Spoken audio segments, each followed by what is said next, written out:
Hey guys, welcome back to our channel. In this video, we will be talking briefly about the high visa rejection rates for Africans. We will look into possible reasons and clarify the question, do Western countries take advantage of Africans seeking visas? We try to be as objective as we can. So, let's get started. African nationals are disproportionately denied visas by Western countries. Especially in the Schengen Area, which consists of 29 European nations that have formally abandoned border controls. Non-EU nationals can freely visit any of these countries with a Schengen visa for up to 90 days. This is one of the reasons the hurdle of getting a visa is very high. The Schengen states received almost €1 billion in visa applications worldwide in 2023.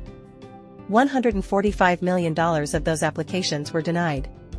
These rejections in 2023 cost Africans $61 million in application fees. Of the top 10 countries with high Schengen visa rejection rates in 2022, 7 were from Africa. Among these were Algeria, Guinea-Bissau, Nigeria, and Ghana. To further illustrate this, in 2014 only 5% of visa applications worldwide were denied, compared to 18% of applicants from Africa. African candidates were rejected at a rate of 30% by 2022, while the global rate rose to only 17%. A dramatic increase in the rate of rejection for Schengen visa applicants. In the USA it is no different. The African subcontinent had the highest rate, with 57% of applicants being refused in 2023. There are several important key factors why visa rejections are so high. 1. Passport power. 2. Credibility, the stability of the applicant's socioeconomic situation and income. 3. Ties to homeland. While applicants can influence numbers 2 and 3, the passport power depends on the country of origin. Stronger passports are typically found in wealthy nations with high income levels determined by GDP and GNI. This implies that their nationals can travel to several nations without a visa, or with a visa waiver agreement or visa on arrival. Paradoxically, people can go anywhere in pursuit of economic chances when they have a solid passport. People from poorer nations, such as the majority of African countries, on the other hand, have weaker passports. This implies that without visas, their options to travel are greatly inhibited. They become desperate even more for obvious reasons. Officially, visa rejections are often attributed to doubts about an applicant's intention to leave the destination country before the visa expires, according to European states. The credibility and socioeconomic situation of such a candidate is vital. The most favorable visa candidates often demonstrate strong ties to their home country. This includes dependent family members staying behind or property ownership. Due to the large number of people who apply for visas, the waiting period for an interview is stretched out over 2 years or way more depending on the visa type. Applicants have to provide the aforementioned extensive documents and pay a visa fee, which is a huge sum of cash for most Africans. Yet, $61 million worth of applications still get rejected. This development leads to a perception that Western countries are exploiting the visa process, especially as it relates to economic and travel opportunities. Has visa now become a way of business purely to generate revenue? One can only conclude that these embassies and consulates use this as a way to increase their profits by taking advantage of the vulnerability and desperation of Africans who are trying to travel, especially if they aim at rejecting millions worth of applications. It seems like a system that is designed to frustrate and deny people rather than facilitate legitimate immigration and travel.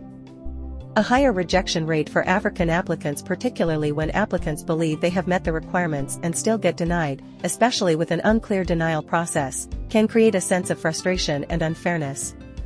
Applicants frequently do not know the reasons why their visa applications are denied, because the decision-making process is ambiguous, due to the perceived systematic injustice. This lack of transparency hinders applicants from realizing their errors and making amends. It also fosters suspicion and accusations of arbitrary or biased decision-making. The visa application process is infamously bureaucratic and inefficient. Applicants must navigate a labyrinth of paperwork and interviews, frequently with lengthy wait times and unclear communication from consular offices. This inefficiency exacerbates the stress and uncertainty of the process.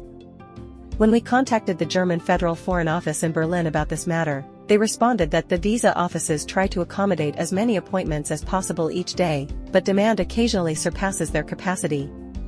Additionally, we found that each member of a family needs an interview date. A family of 4 needs 4 appointments as against 1 appointment needed in the past. This work process is quite inefficient for the staff at the embassies and for the applicants, especially because most embassies are understaffed. Needless to say, it is difficult for the family to get interview dates on the same day, especially if they have to travel from a different city to the embassy and if they have little kids. Also, a student seeking a visa in Nigeria waits 2 years to get an interview date. Imagine having to apply for a visa even before you apply for a university and having to wait for 2 years and hope your admission arrives just in time for the interview. Now, while the visa fees are paid for the analysis of the application and cover the administrative costs of processing a visa application at the consulate or in the visa center, these fees are paid for visa application submission, not for visa issuance. The payment of the fee does not imply the granting of the visa, nor does it entail a refund. Embassies have many expenses beyond wages for their staff, yet they have no major source of revenue, other than fees for the issuance of visas and the like. This corresponds to the ambassador's words. Meg Whitman, the U.S. ambassador to Kenya, freely acknowledges that the money collected from visa applications goes toward paying staff salaries. When I got here, remember what happened during COVID is no one wanted to go anywhere.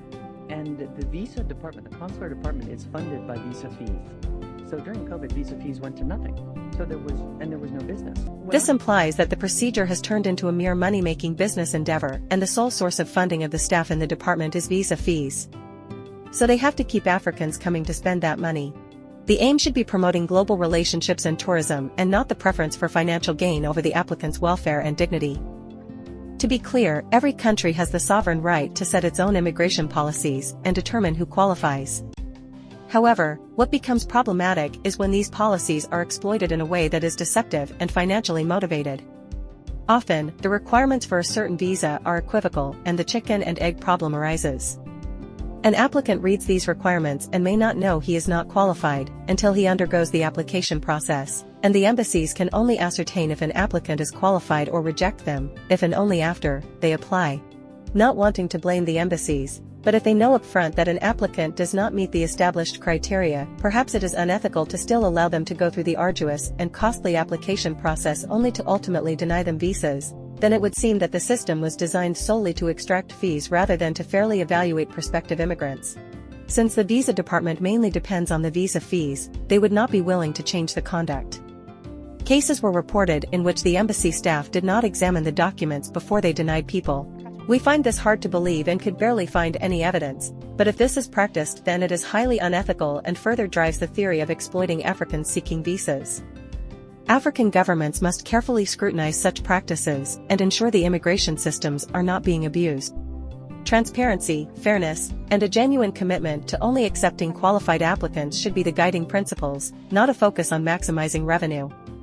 Ultimately, immigration is a complex and sensitive issue, but basic principles of ethical conduct must be upheld. Countries should thoughtfully review their policies to eliminate any exploitative loopholes that undermine the integrity of the applicants. Applicants carry some fault as well. They should ensure they are very well prepared and only go to the embassy when they are ready. Some applicants submit conspicuously forged or incomplete documents. Applicants should make themselves credible and believable to the staff at the visa section. Verify the requirements, depending on your visa type. When the right documents are available, it reduces the probability of being rejected. And if you are rejected for flimsy reasons, we advise you to challenge the decision for a genuinely assessed eligibility.